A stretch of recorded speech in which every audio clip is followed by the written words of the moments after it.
चन्द्रां हिरण्मयीं लक्ष्मीं जातवेदो महावः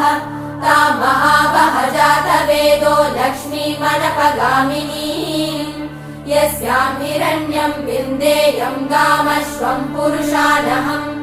अश्वपूर्वां रथमद्यां हस्तिनादप्रबोधिनी श्रियं देवीमुपह्वये श्रीर्महादेवीर्जुषताम् तां सोऽस्मितां हिरण्यप्राकारां मात्रां ज्वलन्तीं तृप्तां तर्पयन्तीं पद्मे स्थितां पद्मवर्णां तामिहोपह्वये श्रियम् चन्द्रां प्रभासां यशसा ज्वलन्तीं श्रियं लोके देवचुष्टामुदारां तां पद्मिनीमीं शरणमहं प्रपद्ये लक्ष्मीर्मे नश्यतां त्वां वृणे आदित्यवर्णे